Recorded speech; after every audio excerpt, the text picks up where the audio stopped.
Quería presentar a Carlos Duarte, que es nuestro conferenciante de hoy, el plato principal. No voy a leer todo tu currículum, Carlos, porque creo que es más interesante que hables tú, pero para quienes no conozcáis a Carlos, él es un referente en muchos ámbitos de la oceanografía y la ecología marina.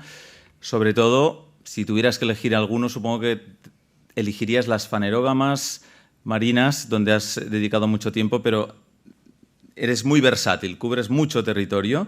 Las fanerógamas marinas, plantas que hacen flores debajo del mar. Y, bueno, sin más, te invito a tomar el atril mientras yo preparo tu presentación. Bueno, pues muchas gracias por venir y también a la Fundación Marillas por organizar este encuentro hoy. Y de lo que voy a hablar es de algo que llevo un par de años trabajando, dedicándome casi en exclusiva a esto, y es la idea de que podemos, y ya os anticipo el final y la conclusión de la charla, es que podemos reconstruir la biodiversidad marina o tener unos océanos que vuelvan a estar rebosantes de vida para el año 2050. Esto lo podemos hacer y os voy a compartir con vosotros cuál es la evidencia científica de que esto es posible y qué es lo que tenemos que hacer para llegar a ese objetivo. Entonces, esto es un trabajo que está ahora en vías de publicación y con el que he estado trabajando con un equipo internacional que me gustaría agradecer y que incluye investigadores de Estados Unidos, que son Greg Britton del MIT y Nancy Knowlton de la Smithsonian Institution y Wally Fulwiler de la Universidad de Boston, investigadores de Australia que incluyen a Terry Hughes, que es director del Centro de Excelencia de Arrecifes de Coral en Townsville, y a Catherine Lovelock, que es una experta en marismas y manglares que está en la Universidad de Queensland.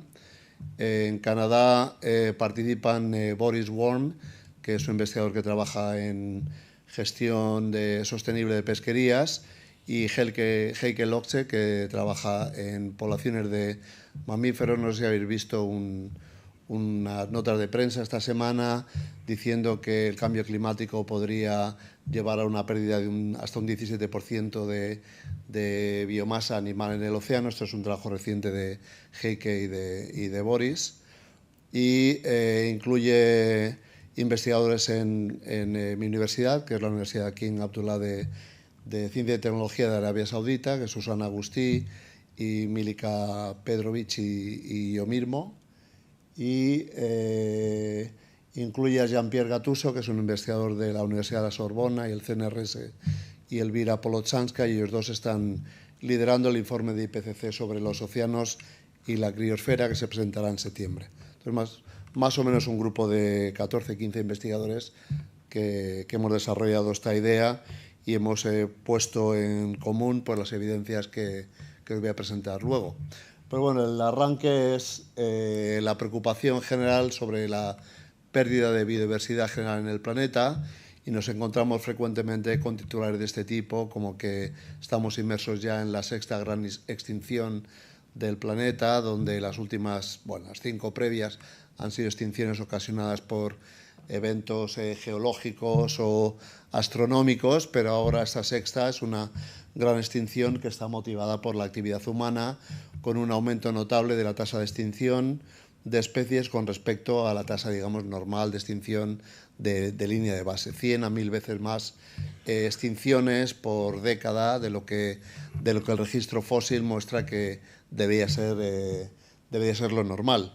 Y estos son imágenes de animales que ya no podemos ver porque ya no existen, y hay bastantes centenares de especies que se han extinguido, que hemos llegado a conocer. Hay muchas más que ya no hemos llegado ni a conocer, pero estas son especies extintas durante los últimos 200 años. Y en el océano también tenemos algunas extinciones, muchas menos, porque en total hay cerca de 20 extinciones confirmadas en el océano en el registro histórico, es decir, en los últimos 300 años, y aquí muestro algunas de ellas. Esto es la vaca de Steller, este de aquí, que es una especie de dugongo o manatí, pero era un animal excepcional de unos 7 metros, 8 metros de longitud, que vivía en el Ártico, en Siberia, y se alimentaba de plantas marinas. Entonces fue descubierto a mediados del siglo XVIII y en 30 años tan solo pues lo extinguieron cazadores holandeses. Además está metódicamente detallado pues cuántos se cazaban cada año y en 30 años se extinguió. Y esto es un esqueleto de vaca de Steller para que veáis el tamaño que tenía este animal. Esto es no sé cómo se traduce en España, pero el alca gigante o el alca grande, que es una especie de pingüino. De hecho, el nombre científico era Pinguinus impennis, y entonces la palabra pingüino realmente viene de este ave. Ahora no hay pingüinos en el hemisferio norte, solo en la Antártida, pero esos pingüinos se llaman pingüinos por este ave que tenía 1 metro de altura más o menos y se extinguió hacia 1860, 1852 fue la extinción de este ave, y de hecho está también muy bien documentada porque la última pareja fue matada por 2 hermanos islandeses que eran pescadores y que en un islote encontraron una pareja de pingüinos o de alca gigante con sus huevos. Y entonces los despeñaron por un acantilado y los huevos los pisotearon y los machacaron, porque al ser los últimos individuos, los museos de historia natural del mundo competían por tener estos animales en su colección y se vendían a muy buen precio. Entonces los últimos 2 animales están en el Museo de Zoología de la Universidad de Copenhague, que es quienes lo compraron. Entonces está muy bien documentado, pero también hay la foca monje del Caribe, en el Mar Rojo un pez torpedo que fue visto por última vez en 1898 y también el león marino de Japón. Pero hay en total unas 20 especies marinas que han desaparecido ya y algunas que están en la lista de posiblemente extintas o casi con seguridad serán extintas, que incluyen, por ejemplo, la vaquita, que es el animal marino que está en mayor peligro, que es una especie de delfín que tiene un rango biogeográfico muy pequeño, que está en el Mar de Cortés, en el Golfo de California, y existen solamente unos 15-14 ejemplares, y los intentos que se han hecho por salvarlos han sido contraproducentes porque al intentar capturarlos para ponerlos a salvo se han muerto por estrés. Entonces, aparte de las razones que llevan a su extinción son bycatch, o sea, una pesca derivada de pesca no sostenible que captura estos animales en las redes, y esa pesca está asociada además al narcotráfico en México, con lo que es socialmente muy difícil hacer algo para evitar la sobrepesca de esta vaquita. Hay el delfín de Héctor, que está en Nueva Zelanda, que es este animal de aquí, y este posiblemente sea el primer animal marino, que es un pez de las Islas Galápagos, que desapareció, fue visto por última vez en 1982 y sufrió una mortalidad masiva debido a una ola de calor. Posiblemente la única especie documentada en el mar que puede haber sido extinguida debido a una ola de calor. Bueno, entonces hay 550 especies que están listadas como en peligro en el océano, pero estas quizás sería la selección de las 6 o 7 o 5 especies en mayor peligro que existen ahora, y algunas de ellas, bueno, hay una regla por la cual para declarar una especie extinta tienen que pasar una serie de años desde que se vista por última vez, y si pasados esos años no se ve de nuevo, pues pasa a la lista de especies en extinción. De vez en cuando ocurren que después de ese tiempo vuelven a verse y vuelven a pasar a la lista de especies actuales, ¿no?, existentes. Bueno, pero la presión sobre los animales marinos empezó hace muchos siglos y se acentuó con la revolución industrial. Entonces, cuando los barcos de pesca se dotaron de máquinas de vapor y tenían mucha más potencia, los pescadores del Reino Unido ya pensaron que había un problema importante y que estas máquinas con mucha más capacidad iban a arrasar los fondos marinos. En principio, en particular, eran arrastreros. Y entonces en Londres hubo una conferencia en 1883 donde se pidió a Thomas Huxley, que era un zoólogo marino, que elaborara sobre si era posible que lo que decían estos pescadores, que estas máquinas nuevas podrían arrasar las pesquerías, era posible, y en su conferencia, que se repite mucho, parte de los textos, no todo, está mucho más matizado de lo que parece con las citas que se repiten, pues afirmaba que las grandes pesquerías pelágicas del océano, como los atunes, etcétera, eran prácticamente inagotables y científicamente era imposible pensar que estas pesquerías se llegaran a agotar. Y a la vez también se felicitaba de cómo las nuevas máquinas de vapor permitían ahora pescar en cualquier lugar del planeta, porque los barcos de vapor llegaban a cualquier lado, y además las nuevas máquinas de refrigeración, también con vapor, pues permitían conservar el pescado. Pero este evento de la revolución industrial pues aceleró de forma notable la capacidad de pescar y cazar animales, y afectó también a la caza de ballenas. Este gráfico de aquí muestra, no es importante lo que dice aquí, pero es el número de ballenas que se cazaban en la Antártida durante el siglo XX. Entonces, primero fueron las ballenas jorobadas, que son estos animales de aquí. Cuando ya caía la población pasaban a otra ballena, cuando caían estas pasaban a otra especie, y gradualmente iban esquilmando una tras de otra, y en el año de apogeo de la caza de ballenas en la Antártida se llegaron a matar más de 50.000 ballenas en un año. Entonces, la ballena jorobada, que fue el primer objetivo de esta caza de ballenas en la Antártida, pues tenía más de 50.000 ejemplares históricamente. La población era de unos 50.000 ejemplares, y en 1970 se llegó alrededor de 200, 300 solo, con lo que ya se pensaba que este animal también estaba en riesgo casi cierto de extinción, porque seguía siendo cazado, pero vamos a volver a la ballena jorobada dentro de un poquito y ver que realmente hay algunas noticias positivas en torno al estado de la biodiversidad marina. Bueno, entonces, en resumen, algunos números para que tengáis una idea de hasta qué punto hemos esquilmado los océanos. Se calcula que, bueno, como he dicho antes, 20 especies se han extinguido en los últimos 300 años. Hay unas 80 a 300 especies actualmente consideradas en peligro en el océano.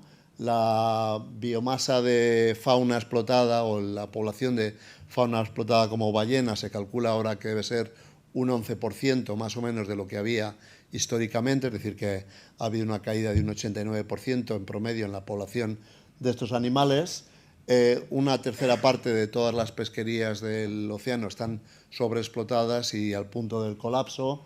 2/3 partes de las pesquerías se explotan por encima de los márgenes de sostenibilidad, y ha habido una pérdida de biomasa de alrededor de un 50-60% de los stocks que están siendo explotados por las pesquerías. O sea, que la biomasa que hay ahora es casi una tercera parte de la que había históricamente.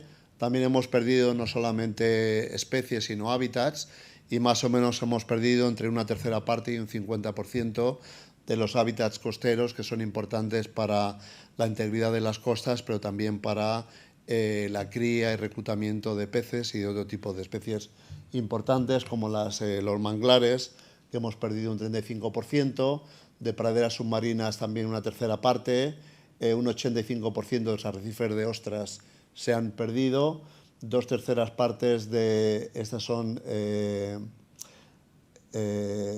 marismas se han perdido, un 40% de los corales del mundo se han perdido o están muy degradados, casi más allá de la posible recuperación, y un 15% incluso de las llanuras intermareales también han desaparecido, se han convertido en otras cosas. Básicamente, como dato a recordar, podéis pensar que hemos perdido básicamente un 50% de la riqueza de vida en los océanos. Esta riqueza de vida en los océanos ahora también se le llama el capital natural azul. Y el capital natural azul podemos pensar en eso como, digamos, el capital del que genera unos beneficios, unos intereses anuales, que son los intereses, que son los beneficios que recibimos del océano a través de la pesca, producción de oxígeno y muchos otros beneficios. Y ese capital que genera estos beneficios, pues ahora es la mitad, más o menos, a grandes rasgos, de lo que era históricamente. Y este gráfico de aquí, pues que es de Boris Worm, muestra tendencias de declive de distintas poblaciones de vertebrados e invertebrados marinos en el océano, que muestran pues pérdidas de entre un 30% a un 60% en el océano. Más o menos un 50% de lo que había en el océano lo hemos perdido ya. Entonces eso es lo que ha ocurrido hasta ahora, pero las perspectivas futuras son normalmente bastante pesimistas, y estos son dos representaciones de cómo el océano está cambiando desde un océano digamos, relativamente saludable hace algunos cientos o miles de años hacia la actualidad, un océano sobreexplotado, con peor calidad de aguas, y donde las especies digamos, de grandes animales ya se han esquilmado y se han reemplazado, pues en ambos casos. Veis aquí muchas medusas, aquí también muchas medusas y poca vida en general. Poca estructura tridimensional, pocos arrecifes, pocos hábitats y poca abundancia de vida marina. Y esto ocurre en un momento en el que, a medida que la población humana aumenta, cada vez más las miradas se dirigen al océano como la única fuente capaz de poder seguir manteniendo o aportando los recursos necesarios para que la humanidad siga disfrutando de los recursos necesarios, como por ejemplo alimentos, ¿no? Entonces, en el año 2050 vamos a llegar a 10.000 millones de habitantes, y la demanda de comida pues va a ser imposible que se pueda aportar a través de la agricultura tradicional, porque ya no hay suficiente terreno fértil ni agua para poder aumentar de forma notable pues la producción de alimentos. Estamos ahora mirando al océano a través sobre todo de la acuicultura como fuente de alimentos. Se calcula que para el año 2030 la economía basada en el océano, que es cerca de 3 trillones de dólares anuales, o 3.000 billones de dólares nuestros anuales, se va a duplicar para el año 2030. Pero eso requiere que los océanos estén saludables y estén en buen estado, porque si los océanos no están saludables no van a poder seguir generando todos esos recursos de los que hasta ahora veníamos disfrutando. Entonces está mirando al océano como fuente de alimento, como fuente de agua incluso. En el país donde yo vivo todo el agua viene del mar, es desalada. En Mallorca una gran parte de ella también, como fuente de minerales y como fuente de energía, porque es el único componente de la biosfera que todavía tiene capacidad para seguir generando más recursos, pero esto requiere que no llevemos al océano a estos extremos que vemos aquí, sino que volvamos a tener un océano saludable. Hemos hablado de la caza y la pesca, que son las presiones más tempranas sobre el océano, y la caza más o menos llegó a un máximo a finales del siglo XIX, y ahora se ha reducido la presión sobre las especies marinas a través de la caza debido a distintas normativas. Por ejemplo, gran parte de esta caza, y en particular este animal, la vaca de Steller del Ártico que he comentado, pues se cazaba para extraer aceite que se utilizaba para iluminar las calles de las ciudades de Europa. También las ballenas, la mayor parte de la caza de ballenas era para extraer aceite, también carne, pero sobre todo aceite, para iluminación urbana.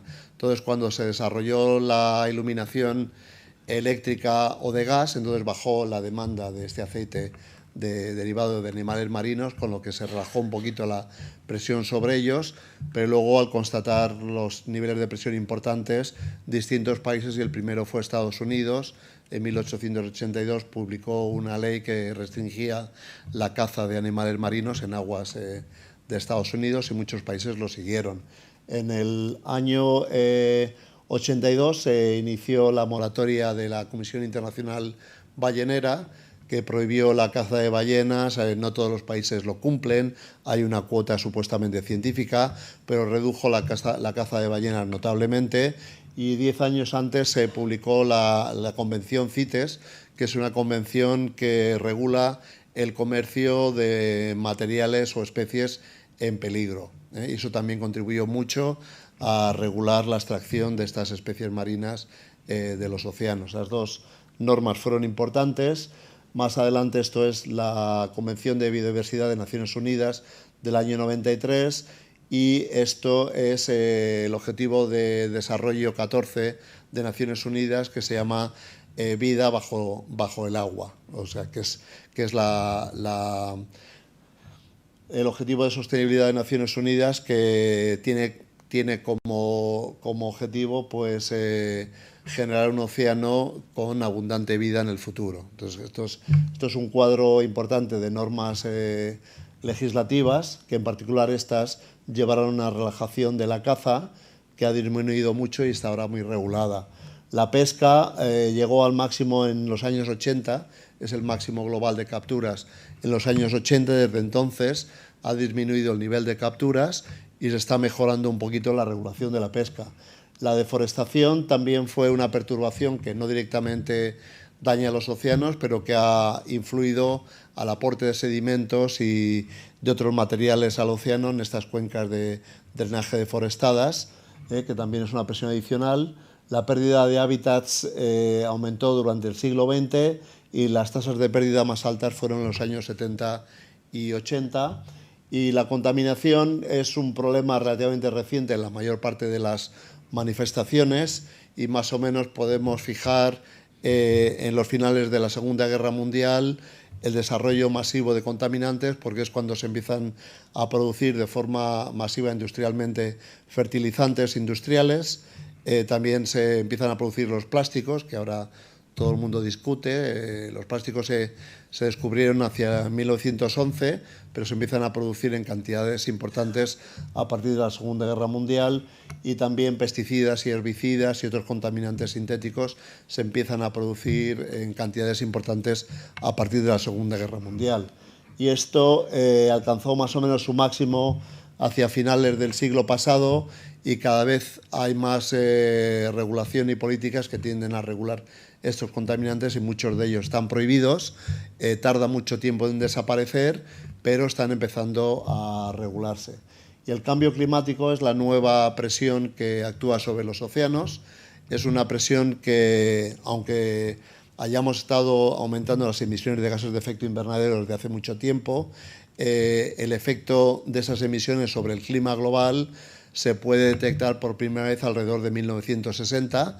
Antes de 1960 es imposible científicamente detectar que esas emisiones de gases de efecto invernadero están teniendo algún efecto sobre el clima, pero a partir de 1960 es imposible reproducir la evolución climática global sin tener en cuenta las emisiones de gases de efecto invernadero. Las emisiones han venido aumentando, además el problema es un problema acumulado. O sea, a medida que se acumulan estos gases en la atmósfera, pues la intensidad del cambio climático aumenta, y entonces aquí vemos que sigue aumentando y que todavía posiblemente no hemos llegado al máximo de intensidad de esta presión, mientras que las demás se han venido atenuando durante el siglo XX de forma más o menos secuencial, pero esta es la última que queda, que todavía no hemos intervenido sobre ellas.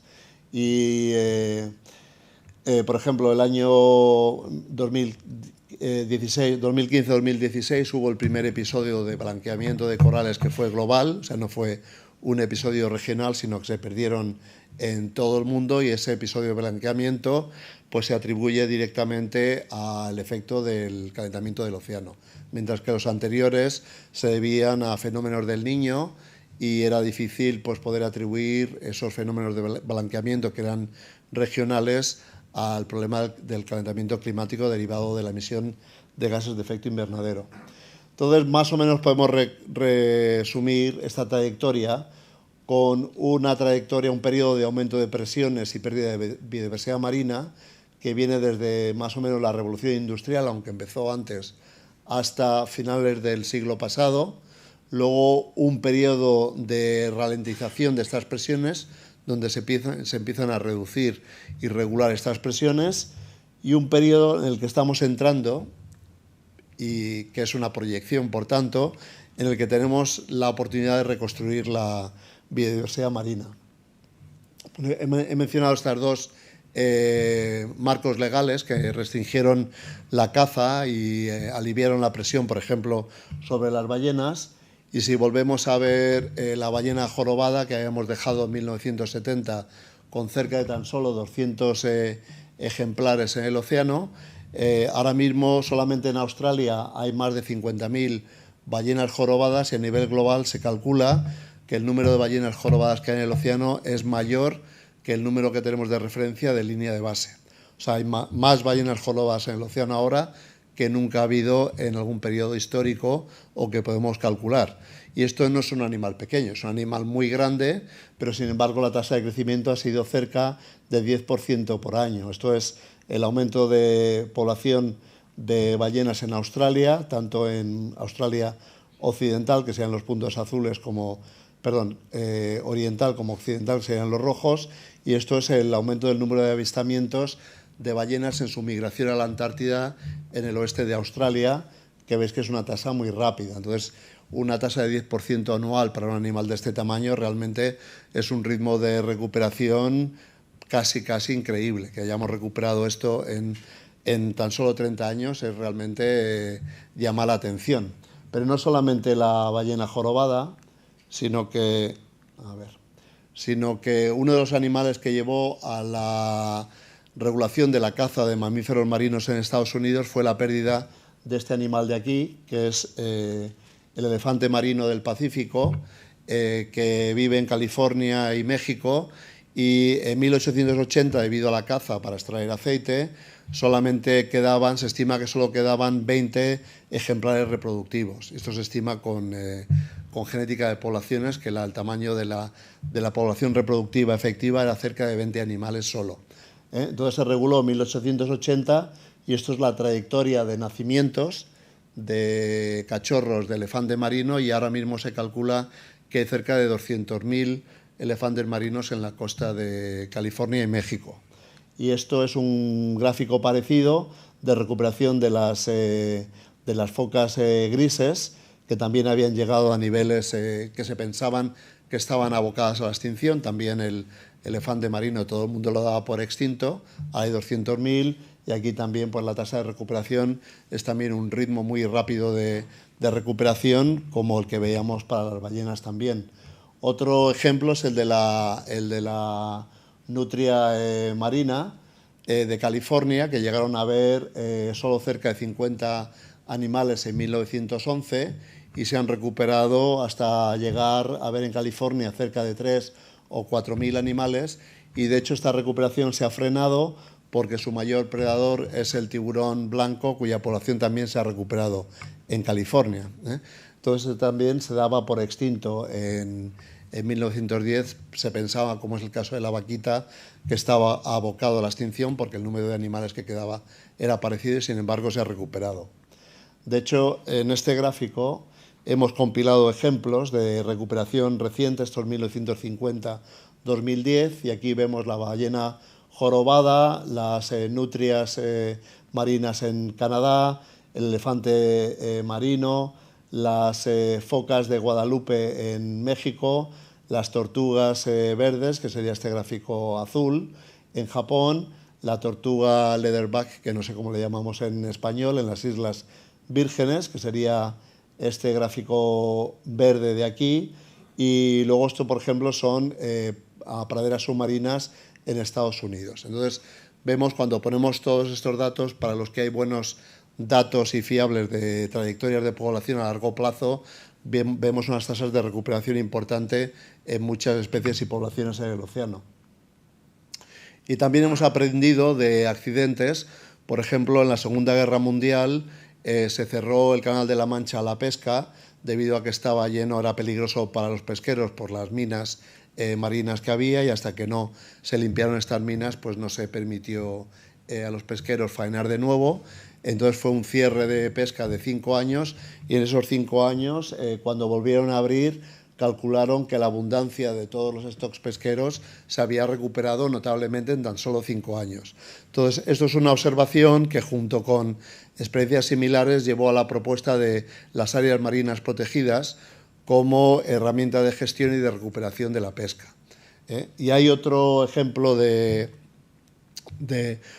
un efecto de algo relacionado con la guerra que quería mostrar, que son los experimentos de nucleares, los test nucleares en el Pacífico. Entonces, en las Islas Marshall, que es esta foto de aquí, es el atolón de Bikini en el Pacífico, dejaron caer 76 gigatones de bombas atómicas, que son muchas veces lo que dejaron caer sobre Hiroshima, para estudiar, para hacer test nucleares, estudiar por la radiación, etcétera.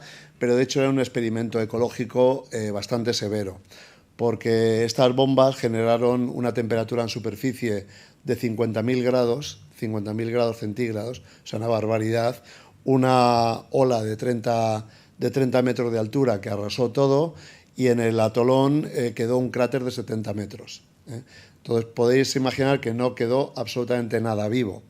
Y esta zona se cerró a la pesca debido a la alta radiación, y entonces luego se ha venido comparando estos arrecifes que se habían extinguido en las Islas Marshall con los arrecifes de referencia que estaban cerca de las Islas Marshall, que no estaban afectados, y 40 años después, cuando se ha vuelto a entrar y evaluar el estado de estos arrecifes, los arrecifes de coral de esta zona, que fue la zona impactada por el ensayo nuclear, están en mucho mejor estado que los arrecifes de referencia. Entonces, el autor que reporta estos resultados tiene una frase que hay que leerla varias veces para entender realmente de qué habla, porque dice que mientras que los ensayos nucleares son devastadores en una escala de tiempo aguda, pueden ser más beneficiosos para la vida marina que el impacto crónico de la presencia mantenida humana. O sea, eso es realmente lo que quiere decir, es que es mucho peor tener actividad humana, pesca, etcétera, machacando día a día los arrecifes, que incluso tirarles encima 76 gigatoneladas de bombas nucleares. Pero a lo que yo voy es que esto se haya recuperado en 40 años es realmente notable e inesperado. Y los mismos resultados se han observado en experimentos llevados a cabo, test nucleares llevados a cabo por Francia, también en el Pacífico, donde se han hecho estudios de diversidad en las zonas impactadas frente a las zonas de referencia, y las zonas impactadas están o igual o mejor que las zonas de referencia en tan solo 40 años. O sea, la capacidad de los océanos de recuperarse, incluso desde animales pequeños a grandes, corales, praderas, tortugas y todo, es realmente notable. Bueno, entonces, como comentaba antes, estas experiencias de guerra y el beneficio de cerrar áreas y proteger áreas llevó al desarrollo del concepto de áreas marinas protegidas, y aquí os voy a enseñar un vídeo que muestra cómo ha aumentado el vídeo. Entonces hay un marcador arriba que es las fechas. Las primeras fueron en el Ártico, luego empezaron a haber áreas marinas protegidas en Europa, en Norteamérica, en Japón. Desde allí se empezaron a extender en los años 90 hacia algunas zonas del hemisferio sur, Australia, y luego ya en el siglo XXI veis cómo son más grandes, están más extendidas globalmente, y en los últimos años han proliferado por los archipiélagos del océano, sobre todo en el océano tropical.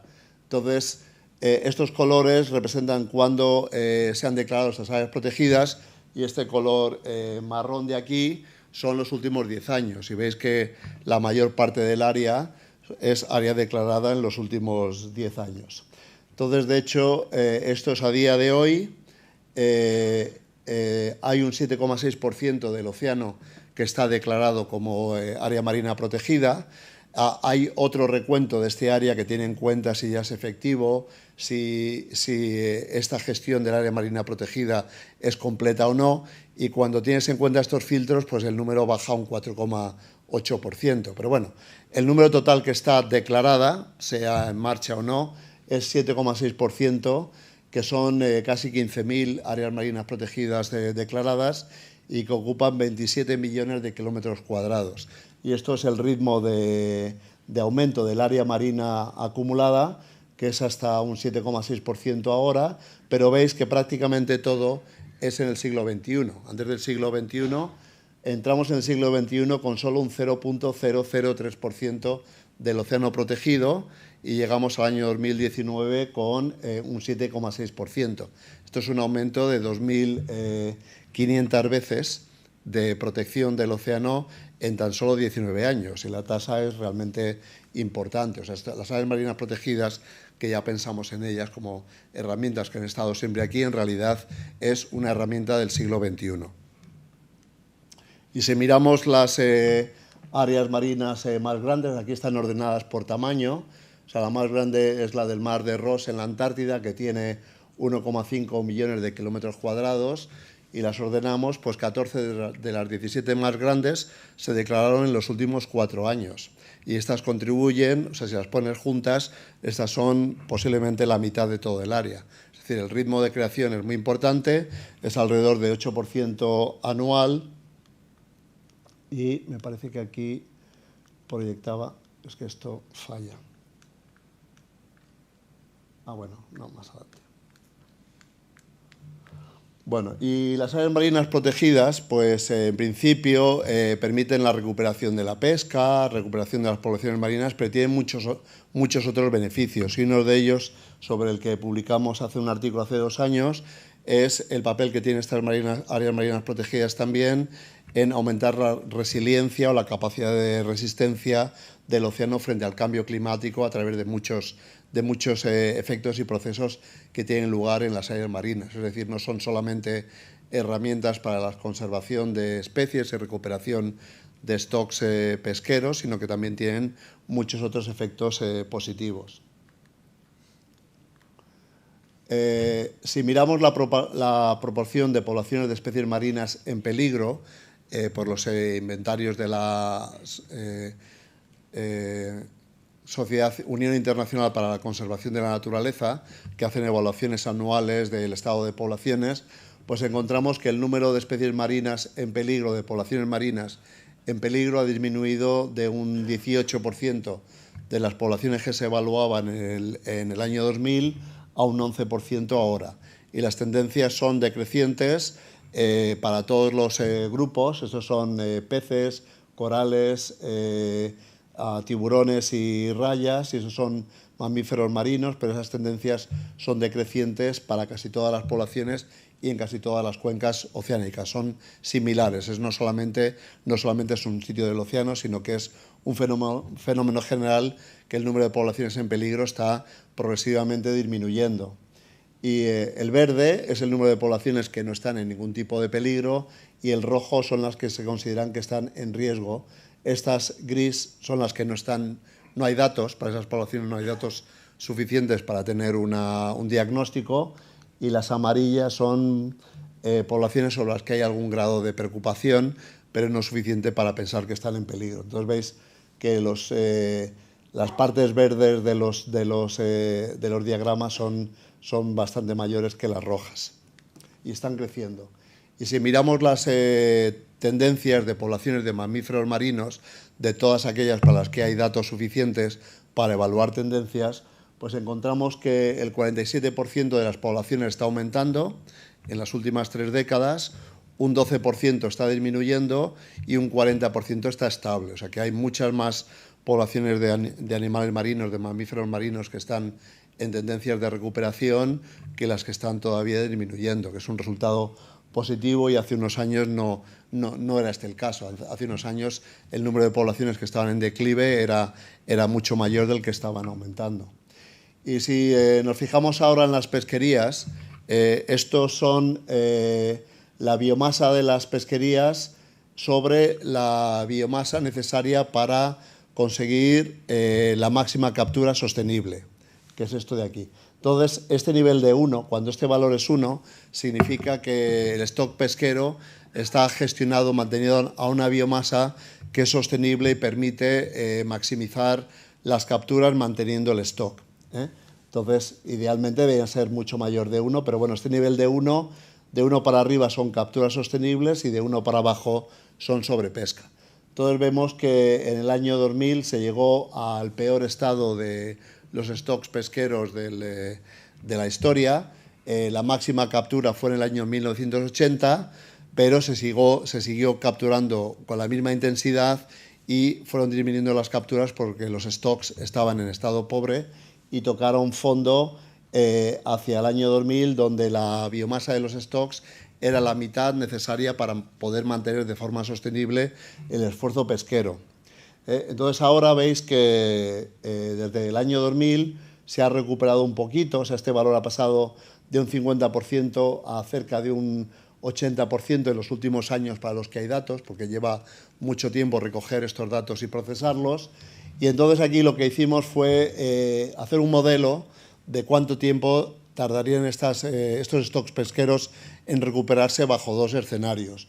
Uno es de pesca, baja intensidad de pesca, que sería pescar la mitad de la pesca máxima que se puede extraer, y el otro es una intensidad de pesca alta, que sería el 90% de la cantidad máxima de pescado que se puede extraer de estos stocks, y luego un escenario de baja productividad y otro de alta productividad, porque el cambio climático se estima que ha reducido ya un 5% la productividad de los stocks pesqueros y que lo va a reducir un poco más. Entonces, este escenario de baja productividad y alta intensidad pesquera es el peor posible, pero incluso dentro de este escenario, que sería este de aquí, para el año 2040 habremos recuperado prácticamente el 90% de los stocks y quedará un 10% de stocks que todavía van a estar en recuperación, pero que pueden recuperarse todos para el año 2060. Y con un escenario menos pesimista, en 10 o 20 años se podrá haber llevado todos los stocks pesqueros, si se gestionan de forma razonable, o sea, ni siquiera de forma prudente, sino solo razonable, se podrían haber recuperado a nivel de sostenibilidad todos los stocks pesqueros del océano hacia el año 2040. Todo esto es posible y en 2 décadas podemos recuperar los stocks pesqueros del estado en que los dejamos en el año 2000, que era un estado de básicamente de pauperación, donde parecía que era imposible que esto se pudiera recuperar. Daros cuenta que hemos pasado desde el año 2000 ahora de un 0,5 a un 0,8, que es menos del que nos queda para pasar del 0,8 al 1. O sea, hemos recuperado bastante. Y aparte de la regulación de la pesca, de la regulación de la caza y regulación también de áreas marinas protegidas para proteger hábitats y especies, también se ha avanzado bastante en la regulación de la contaminación. Entonces se prohibieron el DDT, PCBs y otras sustancias tóxicas. Estas permanecen mucho tiempo en el medio ambiente, o sea que sigue habiendo PCBs, y por ejemplo las poblaciones de orcas del Atlántico Norte tienen un problema de reproducción y posiblemente están en vías de desaparecer esa población debido a que han acumulado grandes cantidades de PCB que las hace infértiles. Entonces esos siguen estando allí, pero están reduciéndose, y por ejemplo el plomo, la gasolina sin plomo se introdujo en el año 78 en Estados Unidos por ley por una preocupación sobre la salud humana, la exposición de las personas al plomo en las ciudades.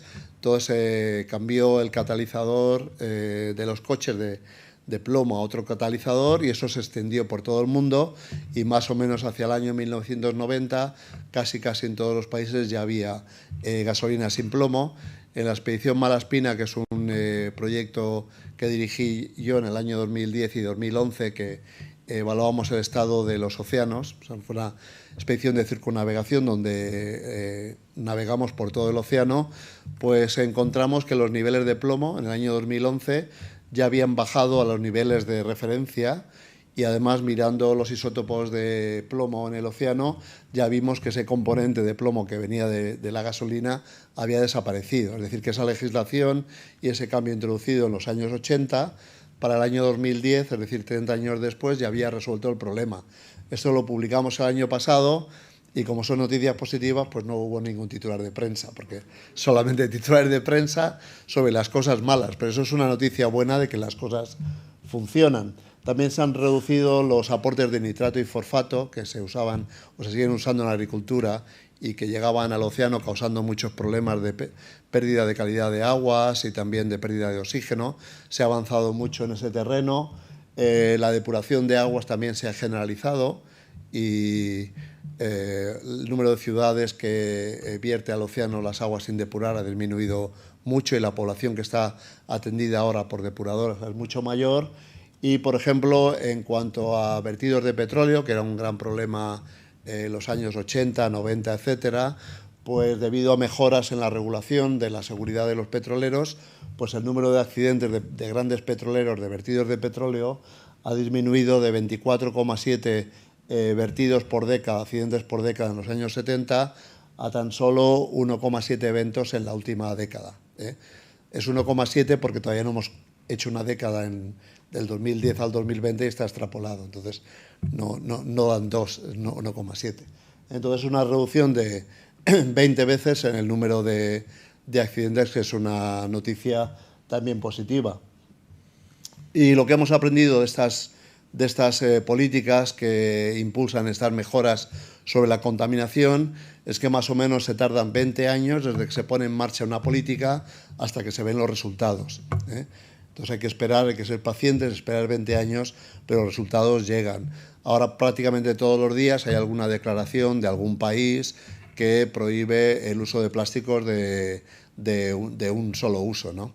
Entonces también se está ya actuando sobre ese problema de los plásticos, que es un problema que genera muchos titulares, pero que, si queréis, la punta del iceberg de la contaminación marina. No es el peor problema, pero es el más visible y además uno sobre el que es relativamente fácil actuar, y se está actuando ahora, pero habrá que esperar de nuevo unos 20 años para ver resultados tangibles. Y un ejemplo de cómo las políticas funcionan los tenemos aquí para las praderas de angiospermas marinas de Europa, incluidas las posidonias, y hemos compilado estos datos que están ahora siendo publicados en la revista Nature Communications, donde compilamos las trayectorias de praderas marinas de toda Europa. O sea, hay más de 300 praderas marinas que se han ido siguiendo en toda Europa, y aquí vemos las tasas de cambio en área. Entonces, por debajo de cero son pérdidas, y mientras más abajo mayores son las pérdidas, y por encima de cero son ganancias, ¿no? Entonces, la línea esta, que debería ser de color amarillo, pero se ve como verdosa, es la tasa neta, que es el balance entre ganancias y pérdidas, ¿no? Entonces veis que desde el año 1930 hasta el año 1990, estos son, cada punto es una década, pues solo tenemos pérdidas netas, ¿no? Y el máximo de pérdidas se alcanzó en los años 80, donde solamente en la década de los 80 se perdió más de un 30% de la extensión de praderas submarinas de la costa europea. Pero, sin embargo, en la última década, en la década de 2000 a 2010, porque los resultados de 2010 a 2020 no los tenemos todavía disponibles, se ve por primera vez un cambio de tendencia, y tenemos por primera vez en los últimos 80 años un aumento neto de praderas de angiospermas marinas, que es cerca de un 13% de incremento neto del área, y que ocurre en toda Europa, incluso en extensión de Posidonia, aunque es una planta de crecimiento muy lento, pero se ha visto crecimiento sobre todo en la costa española y francesa, la costa de la península y francesa, donde la situación era muy mala.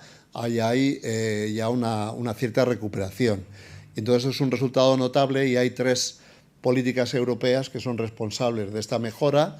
La primera es la Directiva Habitat, que creo que se introdujo en los años 90, entonces, que requería que cada país declarase un porcentaje de su territorio como zona protegida, y en España decidieron poner la mayor parte de estas zonas en el mar y en praderas submarinas. La Posidonia estaba específicamente reconocida, pero la zostera, por ejemplo, en el Atlántico no, y lo hicieron porque ahí esas zonas, ese 10% no molestaba para el desarrollo y la construcción, pero el resultado es que se protegió mucha superficie de praderas submarinas. Y luego esta Directiva Habitat, que simplemente protegía, siguió la Directiva Marco del Agua, que iba más allá de proteger, y entonces sí, una pradera submarina, que uno de los elementos de diagnóstico que había que utilizar, se diagnosticaba como en mal estado, el país tenía 6 años para tomar medidas para revertir esa situación y eliminar la presión que había llegado a ese estado. Por ejemplo, no se habla de eso, pero una de las causas primeras del Brexit, o de que el Reino Unido tenga problemas con la Unión Europea, fue una multa muy considerable por no haber actuado sobre las presiones que causaban la pérdida de zoostera en el Reino Unido. Entonces yo tengo el dictamen de la Corte Europea condenando al Reino Unido por negligencia, no haber resuelto ese problema, y el volumen del de la multa era muy importante. Entonces, los estados que no cumplían con la normativa estaban sujetos a multas importantes que había que pagar, ¿eh? Entonces, esto fue el siguiente paso, y el tercer paso es la estrategia marina de la Unión Europea, que extiende ese ámbito de protección y de ambición de tener buen estado ecológico de los primeros kilómetros de la línea de costa a toda la zona económica exclusiva de los países europeos. Entonces, esas tres directivas concatenadas y trabajando juntas pues han generado mejoras importantes y han conseguido revertir esa situación, pero esos cambios no son inmediatos, sino que hace falta del orden de 20 años para poder ver esas mejoras. Esto no solamente en Europa, sino que en los últimos 2 años, y es curioso que todas estas noticias son de los últimos 2 años, porque las políticas de regulación de vertidos, de nitrógeno, fosfato, etcétera, son más o menos simultáneas en los países desarrollados, y entonces los resultados se empiezan a ver también de forma simultánea. Se han reportado recuperación de praderas submarinas en muchos estados de Estados Unidos, en Japón, en Australia y en China. O sea, no solamente en Europa, sino que es más o menos algo que está ocurriendo en todos los países que durante la década de los 80 y 90 empezaron a tomar medidas sobre la contaminación marina. A ver.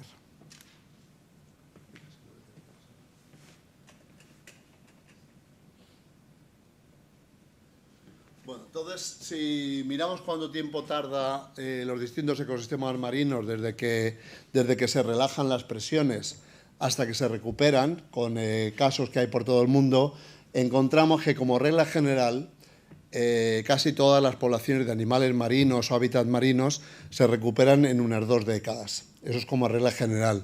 Algunas, por ejemplo, la Posidonia sería de las más lentas, que tardaría 100 años o más en recuperarse, pero eso es una anomalía. Como regla general, podemos hablar de 2 décadas para recuperación de marismas, de manglares, de arrecifes de coral, de corales de profundidad un poco más, porque son de crecimiento muy lento, 30 años o algo así. Las poblaciones de peces de profundidad también normalmente tienen crecimiento muy lento y también requieren un poco más de tiempo, 30, 40 años para recuperarse.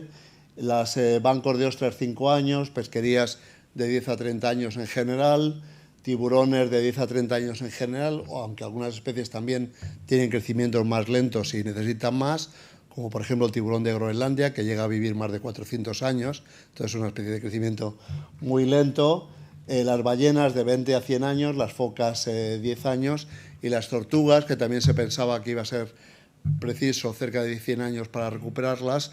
En Hawái, por ejemplo, hay poblaciones de tortugas verdes que han estado monitorizadas que se han recuperado en 10 años, o sea que es mucho más rápido de lo que se pensaba, pero en general estamos hablando de 2 décadas para la recuperación de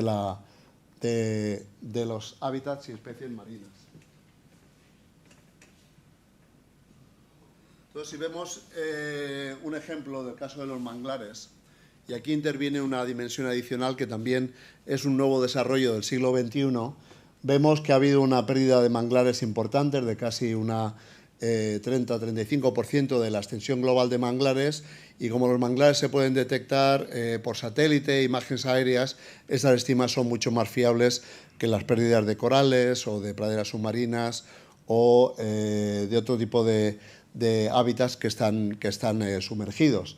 Entonces vemos una pérdida bastante rápida, pero si nos fijamos bien, vemos que este ritmo de pérdida se ha ralentizado mucho en los últimos 10 años y que de tasas de pérdida de en torno al 2% anual se ha ralentizado hasta el 0,3% anual, y de hecho la última estima es un 0,1%, que no es diferente de cero. O sea, el error estadístico de esa estima global es que más o menos se ha parado el deterioro de manglares, y hay 2 razones por las que esto está ocurriendo. Ahora sí funcionó. La primera de ellas es que el experimento de restauración ecológica a mayor escala que los humanos hemos desplegado hasta ahora es la reconstrucción del manglar del delta del Mekong, que se destruyó por la aviación norteamericana en la guerra de Vietnam. Entonces, entre 1968 y 1972, pues arrojaron bombas de napalm, y bueno, primero herbicidas y luego bombas de napalm para arrasar completamente todo. Yo estuve trabajando, esta foto la hice yo debió ser en el año 2006, el delta del Mekong, y esto tenía este aspecto cuando la guerra acabó. Está completamente arrasada. Nosotros, de hecho, estuvimos buscando árboles que hubieran sobrevivido a la guerra y encontramos muy poquitos en la periferia del delta del Mekong, que es el mayor manglar que existe en el mundo. Entonces, la población vietnamita, cuando acabó la guerra, reconocía que ese manglar era importante para el país y se dedicó con medios muy sencillos y sin ninguna financiación a plantar este manglar, y plantaron más de 2.000 kilómetros cuadrados de manglar en 15 años. Entonces, este es el aspecto que tiene ahora.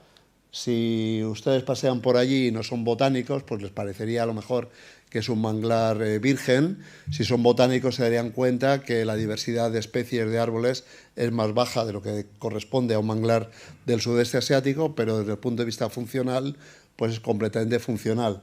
Y, por ejemplo, en términos de carbono almacenado, el manglar restaurado se ha calculado recientemente, hace un par de años, este artículo, que estaba secuestrando 900 toneladas de carbono por hectárea, que es más o menos lo mismo que almacena el manglar virgen en esta zona.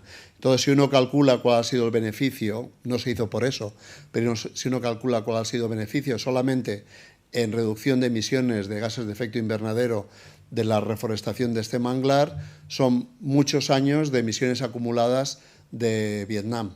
Entonces, este manglar, y si no se hubiera plantado, esas emisiones no se hubieran retirado. Entonces, esto es un método de mitigación importante del cambio climático. Creo que corresponde a cerca de 10 años de emisiones de todo el país, debido a este efecto de este esfuerzo de restauración que se hizo entre 1978 y 1998. Y además demostró que se puede hacer esto a escala.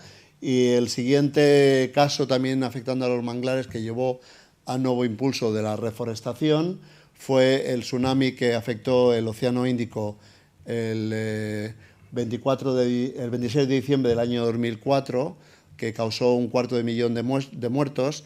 Y entonces, después del tsunami, se constató que las zonas donde se había preservado un poco de manglar entre la población y la costa prácticamente no sufrieron víctimas, y entonces todos los países del Índico, Tailandia, Indonesia, India, etcétera, se dedicaron a plantar masivamente manglares. Todo esto también llevó a un impulso en la dirección de crecimiento de manglar y también proteger lo que quedaba.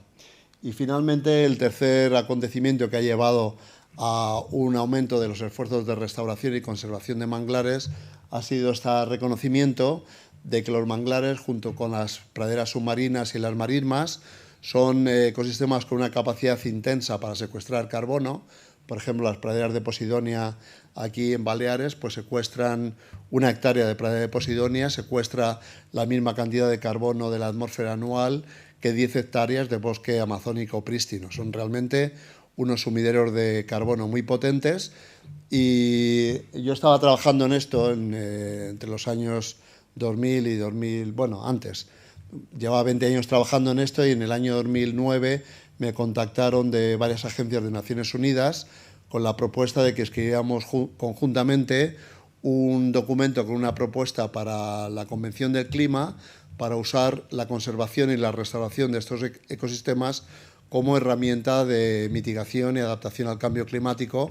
Y esto es este Blue Carbon que yo me dediqué el verano a escribir, mis vacaciones, a escribir este report que se presentó en el año 2009, y ahora ha ganado mucho impulso, y muchos países, creo que 96 países, presentan dentro de las contribuciones declaradas por las naciones, que cada país tiene que decir qué va a hacer para cumplir el Acuerdo de París. 96 países presentan actuaciones basadas en la conservación y la restauración de estos ecosistemas. Entonces, ahora es una estrategia importante que recibe mucha atención globalmente y que llevó también a impulsar la conservación y restauración de manglares. Pero además de manglares, también podemos restaurar otros ecosistemas, como las praderas submarinas. Esto es un proyecto que tuvimos en Portugal, en el que participaba yo, que se había perdido una pradera submarina en un parque nacional, y con financiación europea pues la plantamos. Después de 3 años, que es lo que duró la el proyecto europeo no había mucho que ver, había unas poquitas hierbas y tal, y parecía que aquello había sido un fracaso, pero estas son plantas clonales que una vez que agarran y empiezan a crecer, el crecimiento es exponencial. Y mis compañeros en Portugal, acabado el proyecto 3 años después del inicio, han seguido cada año visitando esta zona y ahora es una pradera plenamente funcional y bastante grande, y de hecho el éxito de esta restauración ha llevado a otros esfuerzos de restauración similares en Portugal. Y en Australia, uno que es el esfuerzo de restauración de praderas submarinas que se ha mantenido más en el tiempo, que lleva más de 20 años de esfuerzo de restauración, es en un sitio en el sudoeste de Australia que se llama Oyster Harbour, donde desaparecieron praderas en estas zonas, y entonces un señor que se llama Jeff Bastian, que es un técnico de investigación que trabaja con una institución de investigación local y que vive aquí en las orillas vive aquí, pues le molestó mucho que se perdieran esas hierbas marinas y dedicó sus veranos a plantar estas hierbas. Entonces, esto que veis aquí son una imagen aérea de los plots que estaban plantando. Si fuera más grande, veréis aquí que hay puntitos que son las plantaciones que estaba haciendo. Y esto en el 2001, en el 2005, estos plots ya están completamente llenos de plantas. Y ahora mismo es una pradera submarina completa, y esto lo ha hecho una persona sola, con sus propios recursos. Esta persona tenía un contrato a tiempo parcial, pasaba 6 meses al año en el paro y 6 meses al año trabajando. Y los meses que estaba en el paro se dedicaba a hacer esto. Entonces no es un gobierno, es una persona, y esto es importante porque todos los proyectos financiados con fondos públicos de restauración ecológica normalmente tienen 2 o 3 años de duración. En 2 o 3 años no haces nada, hace falta 5, 10, 15 años, hace falta mantener el esfuerzo, y esto se hace mejor desde la iniciativa privada que la iniciativa pública, que sabemos todos que dan 2 pasitos para adelante y otros 2 para atrás. O sea que estos esfuerzos privados son importantes. Y sí, sí, vale, muy bien. Entonces, sí, marismas también es muy fácil de recuperarlas, y para recuperar marismas normalmente las hemos perdido porque hemos bloqueado el flujo de marea, y si recuperamos el flujo de marea, o sea, quitamos las paredes y los muros que impiden que esta marea fluya. Por ejemplo, en Doñana era una marisma de agua de mar, pero creo que en el siglo XVII se cerró con un muro y ahora es un humedal, pero no es una marisma. Entonces, si se restablece el flujo de marea, en unos pocos años vuelves a tener una marisma plenamente funcional. Entonces, esto es otro vídeo que muestro. Hemos hecho una recopilación de todos los esfuerzos de restauración que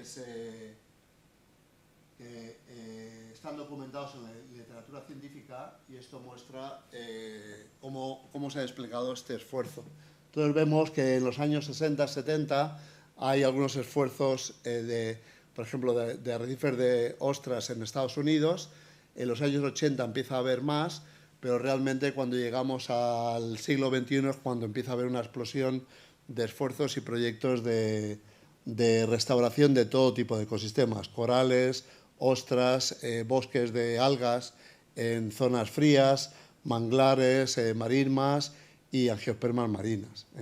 Entonces, ahora mismo puede haber cerca de 5.000, 6.000 proyectos en marcha hoy de restauración ecológica de este tipo de ecosistemas, pero muchos no están documentados, porque muchos esfuerzos son iniciativa privada de una comunidad local o del propietario, por ejemplo, de un hotel, que ahora hay muchos hoteles que se dedican también a restaurar corales y no sé qué, y esto no aparece en la literatura científica. O sea que eso es una parte pequeña de todo lo que se está haciendo, pero aquí veis, de esa parte que se documenta en la literatura científica, veis el ritmo de crecimiento de proyectos, cómo se ha aumentado el número de proyectos, y veis que estamos en centenares de proyectos por año que se inician ahora. Los primeros fueron manglares y marismas, pero ahora se restaura absolutamente todos los hábitats. Los corales siguen siendo complicados, pero hay muchos ejemplos de restauración efectiva de arrecifes de coral. Y de nuevo es algo que arranca a finales del siglo XX, pero que coge fuerza en el siglo XXI. Bueno. Entonces, basado en estas evidencias, primero, la capacidad de recuperación y que en 20 años se puede recuperar prácticamente todos los tipos de hábitats y poblaciones. Que el marco legislativo y la reducción de presiones necesario para que esto se pueda recuperar es algo que se puso en marcha en los años 80 y 90 y ahora empezamos a recoger los beneficios, es decir, los beneficios, hay un beneficio latente de esos esfuerzos que todavía no estamos viendo, porque empezamos a ver ahora, y también todo lo que hemos aprendido en cuanto a la eficiencia de nuestros esfuerzos de restauración, pues pensamos que es posible recuperar la biodiversidad marina para el año 2050. Esto no significa que vamos a recuperar algo que sea una foto fija de lo que tuvimos en algún pasado, que va a ser igual que en el año 1960 o 1920.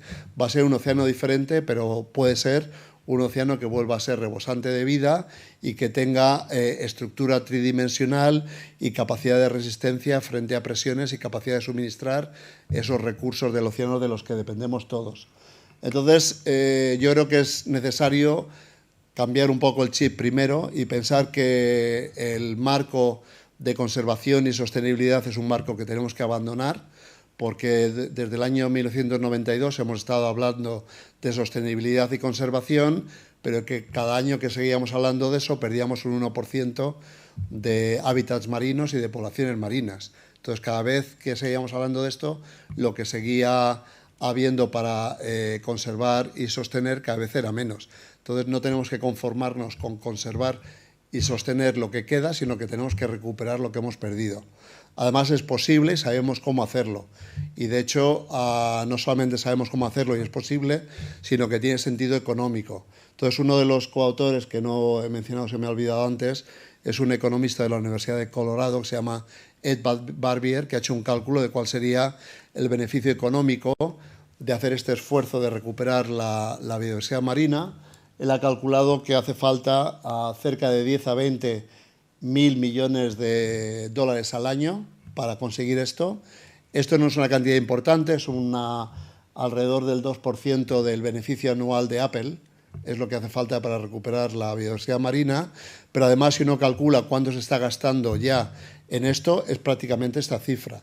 Lo que pasa es que se gasta de forma desorganizada y de forma poco eficiente a veces. Entonces, si se organiza en torno a un plan eficiente, con la inversión prácticamente que ya está sobre el terreno para recuperar la biodiversidad marina, podemos conseguir este objetivo.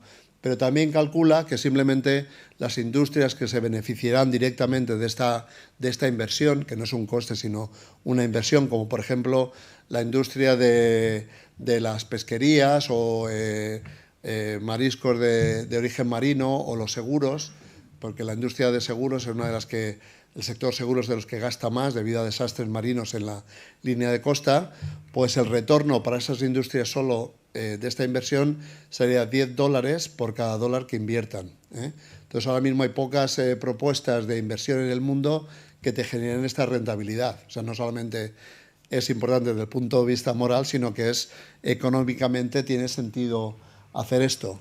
Luego, además, lo podemos hacer ahora, pero si no lo hacemos ahora, a lo mejor dentro de 10, 20 años, ya ese declive gradual debido a ese impacto crónico de la actividad humana sobre la vida marina llegará a un punto en que nos pasamos más allá de lo que es reversible. Habremos llegado a un punto sin retorno, tenemos esa ventana de oportunidad ahora, pero igual dentro de 10, 20 años esto que estoy contando ya no es posible, porque habremos perdido demasiado. Y para hacer esto es necesario un plan robusto de ejecución, que es lo que desarrollamos en ese artículo que está ahora en fase de publicación, pero además no podemos contar solo con los gobiernos, porque si hemos aprendido algo del problema del cambio climático, es que los gobiernos no tienen la capacidad de mantener un curso de actuación que requiera décadas de compromiso. Dan un paso adelante, dos atrás, uno adelante, dos atrás, y tenemos que contar más con la sociedad civil y empoderarla para que pueda contribuir a este objetivo. Estamos hablando no solamente de ONGs o de ciudadanos, sino también industrias y empresas que colaboren a este objetivo, porque tiene sentido para ellos también. Entonces, ya para acabar, simplemente si miramos las áreas marinas protegidas, y habíamos visto este gráfico, si continuamos este esfuerzo, que está creciendo un 8% anual, en el año 2020 habremos llegado a un 10% del océano protegido, que es el objetivo que marca los objetivos de Aichi, de la Convención de la Diversidad. Si seguimos, en el año 2037 habremos llegado a un 30% del océano protegido y en el año 2044 la mitad del océano protegido. Es decir, ahora que hemos cogido ritmo, vamos a mantener ese esfuerzo y, si es posible, llegar hasta la mitad del océano protegido. Y, por ejemplo, para el caso de los manglares, donde nos habíamos quedado aquí, que es donde estamos ahora, recuperar esto supondría plantar manglares a un ritmo de 1,5% anual para llegar a la cantidad, a la extensión de manglar original en el año 2050. Entonces hemos calculado hasta qué punto esto es posible, porque hay zonas de manglar que se convirtieron a granjas de agricultura o a zonas urbanas. Entonces quizá podríamos perder 5.000 kilómetros cuadrados, que es lo que quizá no podemos recuperar como manglar, pero 5.000 kilómetros cuadrados es una diferencia pequeñita en esto. Todo lo demás es recuperable e incluso en algunas ciudades de China y de Australia, en ambientes urbanos se ha podido recuperar la extensión de manglar que había originalmente. Y si miramos marismas, por ejemplo, en la ciudad de Nueva York hay programas en marcha de recuperación de marismas dentro de la ciudad, en el Bronx y otras zonas, donde se están recuperando centenares de hectáreas de marismas en una zona como es la ciudad de Nueva York. Es decir, que no podemos dar por perdido nada, se puede recuperar prácticamente todo si nos empeñamos en ello. Entonces, esto supone plantar 2.000 kilómetros cuadrados al año. 2.000 kilómetros cuadrados es lo que plantaron los vietnamitas en 10 años a solamente un país, con prácticamente ningún recurso después de una guerra devastadora. O sea que ahora, 30 años después y con medios económicos y mucha más capacidad de hacer esto a escala, esto no es impensable cuando se reparte ese esfuerzo entre todos los países. Y el coste sería más o menos de unos 1.600 millones de dólares al año, que es un coste muy pequeñito comparado incluso con beneficios de empresas. O sea, Amancio Ortega podría financiar esto él solito, si quisiera. La estrategia es aprender de todo lo que hemos visto antes, que es proteger especies, proteger espacios, extraer recursos de forma inteligente, reducir la contaminación. Muchas de esas cosas ya las estamos haciendo, algunas ya las hemos hecho. Restaurar ecosistemas, que es algo que hemos aprendido a hacer en el siglo XXI. En algunas culturas, como en Japón, ya lo saben hacer desde hace mucho tiempo. Los pescadores japoneses dedican, como parte de su trabajo tradicionalmente, hay una actividad que le llaman sautomi, que es más o menos 2-3 horas de jornada laboral al día, la dedican a mejorar los ecosistemas para que sean mejores hábitats como peces. O sea, esto tiene mucho sentido, pero hasta ahora la restauración y la extracción eran cosas que estaban separadas, pero tenemos que vincularlas de nuevo. Y luego tenemos que cumplir o mejorar el Acuerdo de París para contener el cambio climático, porque si no contenemos el cambio climático, algunos de estos objetivos no se van a poder alcanzar, particularmente la recuperación de ecosistemas del Ártico y arrecifes de coral. Pero también estamos en camino de alcanzar el Acuerdo de París, y una vez que llegamos a alcanzarlo, ¿por qué no vamos a intentar mejorarlo? Pero esto requiere mantener el esfuerzo durante 3 décadas. Pues esto es mi propuesta.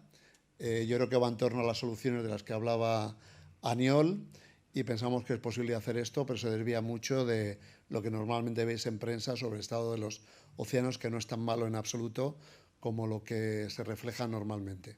Muchas gracias.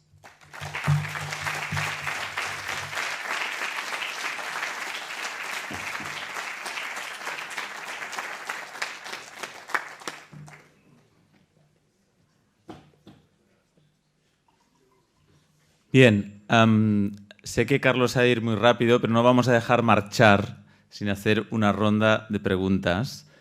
Y yo tengo 18, pero me voy a sacrificar y voy a dejar que el público hable primero. Entonces, si alguien tiene una pregunta o comentario breve y to the point, ahí tenemos una, aquí tenemos más, ¿de acuerdo? Yo la doy, tú pasas a Enhorabuena por la charla, muy interesante. Una pregunta. Para luchar contra el cambio climático, no sé cómo está el estado del permafrost por las emanaciones de metano. Eso a la larga me imagino que será difícil de controlar por el aumento de temperaturas. Y otra simple pregunta, ¿qué hacemos con las medusas si acabamos con los depredadores que tienen? Gracias. Sí. Bueno, vamos a hacer dos o tres, porque si no, permafrost y medusas. Y aquí teníamos una, dos y, bueno, dos de estos tres.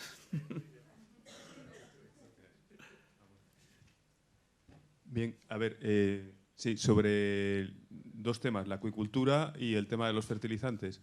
En la acuicultura creo que se siguen usando mucho las harinas de pescado porque nos gustan las doradas, las lubinas y carnívoros, ¿no? Y por otro lado también nos gustan los langostinos en las ceremonias familiares y de otro tipo.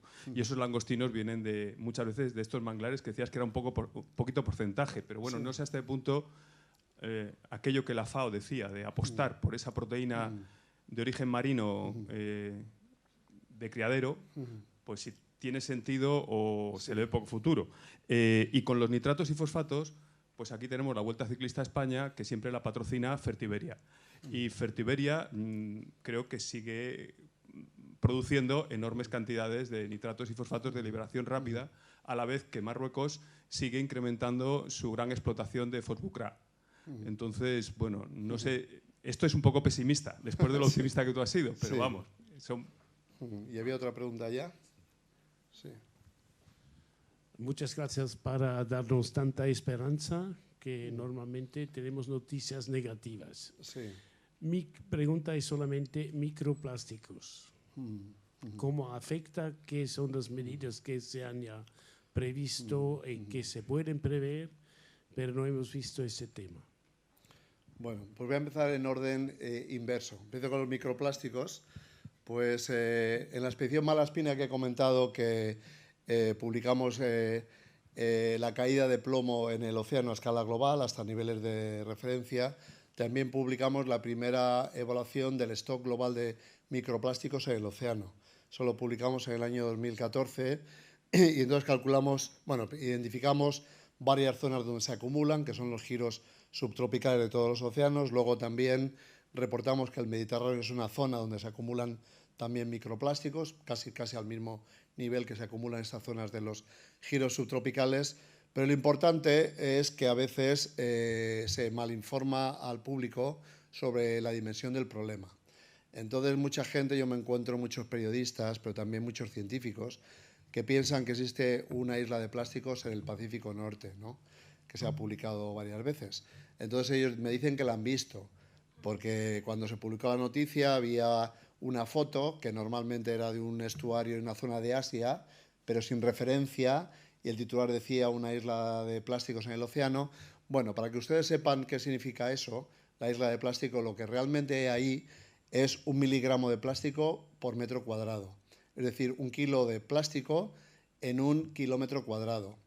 Eso difícilmente se puede considerar una isla. Y eso es, digamos, el nivel máximo en el océano abierto que hay de cantidad de plásticos.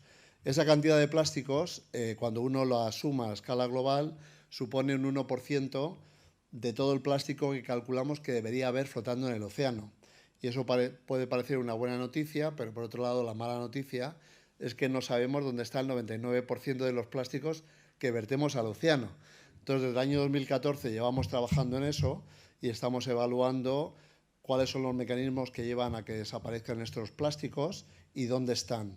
Y, por ejemplo, yo trabajo en el Mar Rojo, que también a uno le hace ser optimista, porque el Mar Rojo en general está en un estado de conservación extraordinario, a pesar de ser posiblemente el sitio donde se originó la navegación comercial con los egipcios.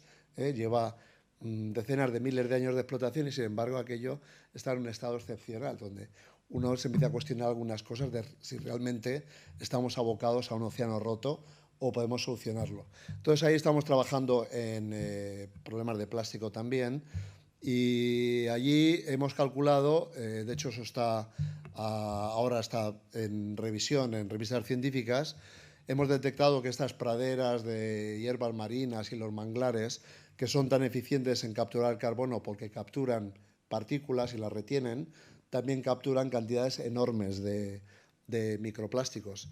Entonces, en los sedimentos de macroalgas, de angiopermas marinas y manglares del Mar Rojo, encontramos el 99% de los plásticos que nos faltan. Y de hecho, la extensión de manglares y angiopermas marinas del Mar Rojo, que viene a ser cerca de un 1% del área del Mar Rojo, es capaz de retirar toda la carga de plásticos que hay en suspensión en el Mar Rojo cada 6 días. Entonces, la capacidad de filtrar que tiene eso es tremenda. Pero claro, si deforestamos esos manglares o perturbamos esas praderas, esos plásticos van a volver a estar en suspensión. O sea, que cuando conservamos esos manglares y esas praderas, no solamente conservamos esos stocks de carbono de los que hablaba antes y mitigamos el cambio climático, sino que también impedimos que eso aflore. Acabamos de publicar un artículo sobre el papel de los manglares del Golfo Arábigo en el secuestro de petróleo, de vertidos de petróleo. Y, por ejemplo, el 90% de todo el petróleo que se liberó al Golfo Arábigo durante la guerra de Irak, en la que el gobierno de Irak abrió los oleoductos de Kuwait y los dejó fluir, eso está en los sedimentos de manglares, allí enterradito. Entonces, si eso lo dejamos tranquilito, no solamente actúan como sumidero de carbono, como zonas de cría y reclutamiento de pesca, sino que también muchos de estos problemas quedan ahí enterrados y quedan enterrados de forma segura durante miles de años. Entonces, el problema de los plásticos es un problema que motiva mucho a la sociedad porque es algo que sabemos lo que es, lo vemos todos los días. Cuando hablamos de algunos de estos contaminantes orgánicos con nombres raros, no los vemos, no sabemos dónde están, no sabemos cómo se generan y no nos encontramos tan capacitados para actuar sobre ellos, ¿no? Pero el problema de plásticos, en realidad, siendo un problema serio que hay que resolver, es la punta del iceberg del problema de contaminación marina. O sea, tenemos que resolver el problema de los plásticos, pero tenemos que ver que los plásticos es una parte pequeña del problema y utilizar esa voluntad que se está generando en la sociedad no solamente para acabar con las pajitas de bebidas y tal, sino para resolver el resto de contaminantes que son mucho más peligrosos que el problema de los plásticos. Y de hecho, hablando de los plásticos, voy a pasar al problema a la acuicultura, porque hablamos de las pajitas, que ahora se prohíben las pajitas, pues una empresa en Estados Unidos que se llama Lolly Wrap ha patentado, está produciendo unas pajitas para beber refrescos que están hechos con polímeros de algas de acuicultura. Y esas pajitas no solamente son sostenibles, sino que la puedes comprar de distintos sabores y cuando te acabas de beber tú lo que sea que te estás bebiendo con la pajita, te la comes. Te la comes literalmente y está buena, ¿eh? Entonces ahora hay pajitas hechas de algas de acuicultura, que las algas producen unos biopolímeros muy interesantes como sustitutos de los plásticos, pero también hay una empresa, una startup en Georgia Tech, que estaba viendo en abril de este año, que se han dedicado a fabricar chancletas de polímeros de algas. Resulta que el mercado de las chancletas globales es algo así como 3 billones de dólares al año y que se venden al año varios centenares de millones de chancletas. Y esto era un señor que se fue también a navegar por el océano y en una isla del Pacífico donde, según las cartas, no había ido nadie en los últimos 30 años, se la encontró llena de chancletas. Le dio tanta rabia que se dedicó a resolverlo y ahora produce las chancletas con polímeros de algas. Cuando se te rompe o te cansas de ellas, la entierras y es un sumidero de carbono y no genera ninguna contaminación. Entonces ahora la acuicultura no es solamente doradas y lubinas, sino que también son macroalgas. Las macroalgas es una tercera parte de la producción global de acuicultura. Son 30 millones de toneladas de producción de macroalgas. Está creciendo un 8% anual y ahora todo el mundo está mirando a las macroalgas como la solución, la panacea para todos los problemas de sostenibilidad, porque son escalables. Porque ahora mismo hay cerca de 6.000 kilómetros cuadrados de cultivos de macroalgas. Yo trabajo en eso en China, porque China es una de las grandes potencias donde hay escala. Aquí en España hay unas poquitas granjas en Galicia y para de contar. Pero está todo el mundo mirando a las macroalgas para resolver problemas de chancletas de pajitas, de plásticos, pero también problemas de biocombustible, porque el sector de transporte marítimo y transporte aéreo, que está creciendo un 6% anual, necesita combustibles líquidos porque no pueden operar con baterías, entonces tienen que tener un combustible sostenible y la única fuente posible son las algas. Entonces están mirando ese sector también a aumentar y escalar casi 1000 veces la extensión de áreas de cultivo de algas. Esos cultivos de algas, a diferencia de las lubinas y las doradas, generan beneficios en el medio ambiente. O sea, mejoran la calidad de agua, retiran nutrientes. En China, por ejemplo, nosotros publicamos el año pasado que esos 2000 kilómetros cuadrados de extensión de cultivos de algas retiran un 25% de todo el fósforo que entra a la costa de China, que es una de las más contaminadas del planeta, y un 25% del fósforo y un 5% del nitrógeno. O sea, también resuelves eso, inyectas oxígeno, subes el pH para resolver el problema de acidificación del océano, o sea que tiene muchos beneficios, está creciendo rápidamente. Y también, pues creo que todos habéis oído hablar de que una de las fuentes importantes de emisiones de gases de efecto invernadero a la atmósfera es el metano que producen los rumiantes, las vacas, corderos y tal, durante su proceso digestivo. Entonces, una de las fuentes principales. Pues si a las vacas les das un 1% de macroalgas en su dieta, eso se reduce en un 90%. Y esos son experimentos que se han hecho, está patentado por el CSIRO de Australia, con la Universidad James Cook, pero también han reproducido los mismos resultados con otra especie de macroalgas en Stanford, en California. Ahora, el problema es que para que eso desarrolle y todo esto se desarrolle, hace falta crear mercados. O sea, no hace falta hacer más ciencia, hace falta crear mercados para impulsar eso. Entonces, la acuicultura tiene cosas malas, pero tiene cosas buenas, pero hay que pensar que la acuicultura es una industria que tiene 30 años como industria.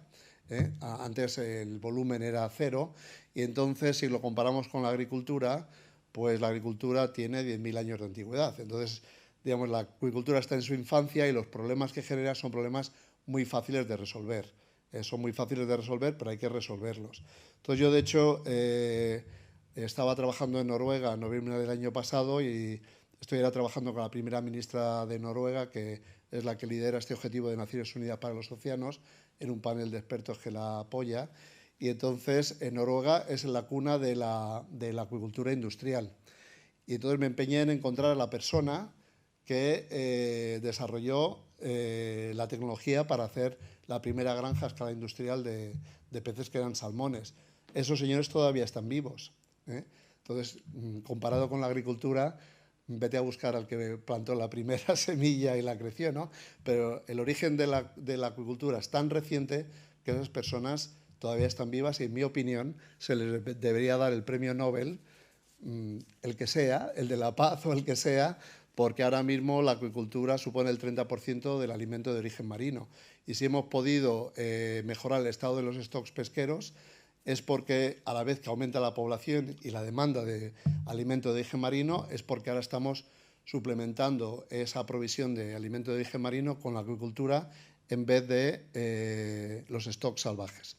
Entonces, los problemas que hay de sostenibilidad son realmente fáciles de resolver, pero tiene que haber intervención sobre el mercado para que esos problemas que genera la industria se les penalice a través de impuestos y haya el incentivo para que lo hagan de forma sostenible. Entonces, por ejemplo, se está trabajando ahora sobre reemplazar las harinas y aceites de pescado, que es una barbaridad, con piensos formulados a partir de macroalgas y otros productos marinos, digamos, de bajo nivel trófico, que son sostenibles. Entonces, eso yo creo que en 5 años se puede resolver, no es un problema complicado, pero hay que resolverlo, y resolverlo no es una cuestión de investigación científica solo, sino es una cuestión de regulación. Pero la acuicultura es quizá la única esperanza que tiene la humanidad de poder alimentar a 10.000 millones de personas de forma sostenible, o sea que tenemos que resolver esos problemas sí o sí, pero son fáciles de resolver. Y luego preguntaba sobre los langostinos, sobre ¿cuál era tu otra pregunta? Tenías también permafrost, sí, medusas pero tú tenías y otra más langostinos. que era... Tenías otra más que era... Fertilizantes. Bueno, de hecho, fósforo, hay una crisis global de fósforo y hay una preocupación de que el suministro global de fósforo se va se va a agotar en unas pocas décadas, no dentro de mucho tiempo, sino unas décadas, y que tenemos que empezar a generar tecnologías de reciclado de fósforo. O sea, el fósforo ahora mismo es un problema, pero la producción de fertilizantes industriales en sí no es necesariamente mala, lo que es malo es el exceso de aplicación. Entonces, por ejemplo, en muchos suelos como del Reino Unido, China, etcétera, ahora han aplicado cantidades bestiales de fertilizantes y tienen un stock acumulado que sin fertilizar les puede durar 20 años hasta que aquello vuelve a los niveles de base. O sea, el problema ha sido un abuso de la aplicación de fertilizantes, pero el uso de fertilizantes en sí no es intrínsecamente malo si se usan de forma inteligente, que no ha sido el caso.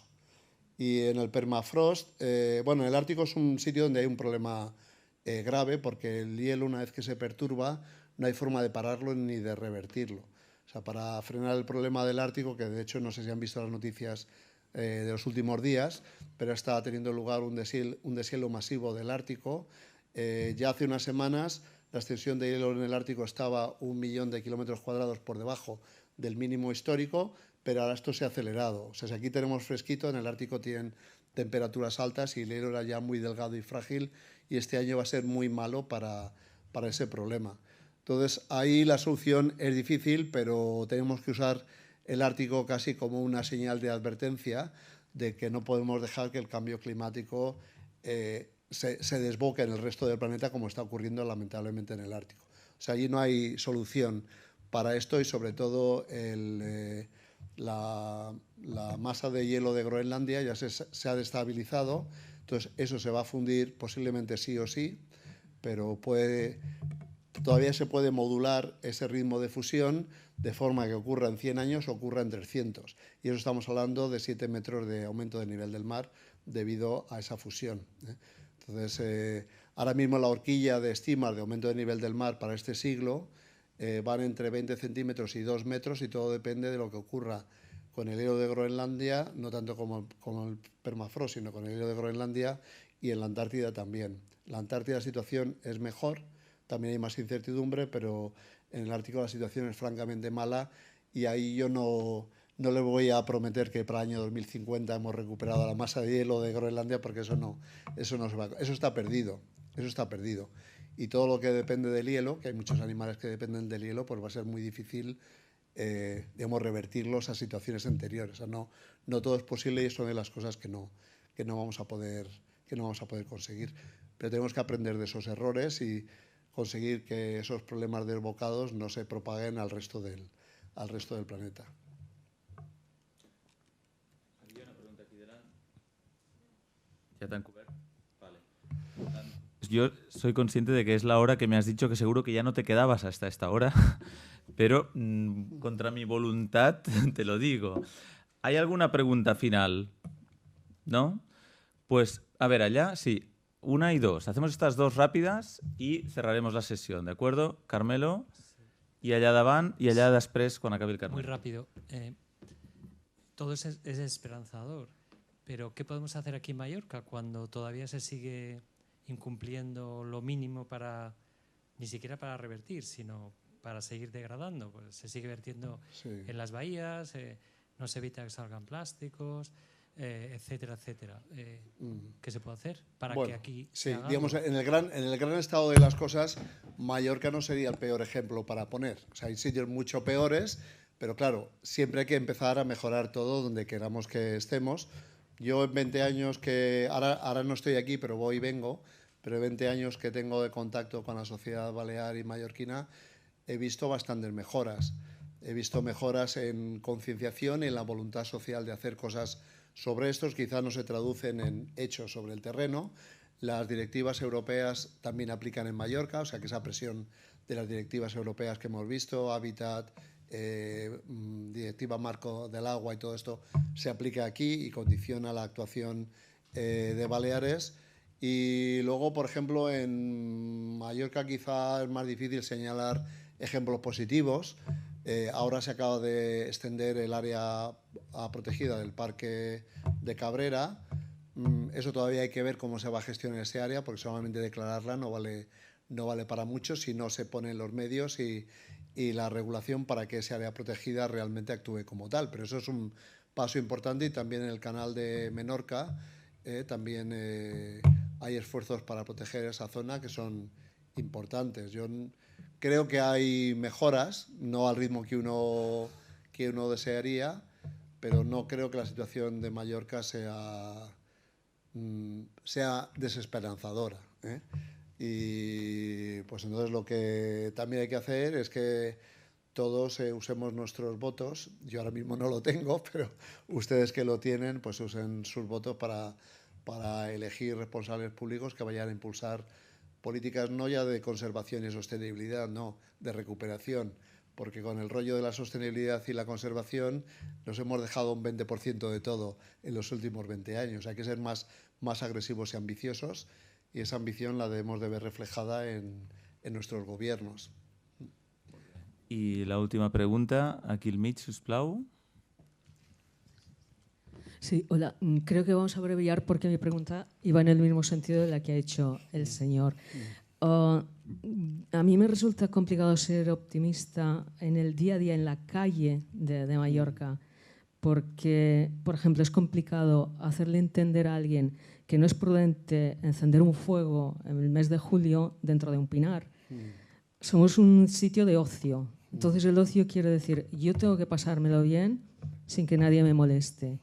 ¿Cómo podemos hacer entender esto a la gente? A la gente de la calle. Sí, afortunadamente en el mar no hay fuegos, o sea que estamos un poquito mejor, pero hay también un conflicto entre ocio y conservación en el mar Balear, y hay un cierto conflicto entre el sector de gente que se dedica a navegación recreativa y los que quieren proteger la Posidonia por el tema de fondeos, anclas y no sé qué.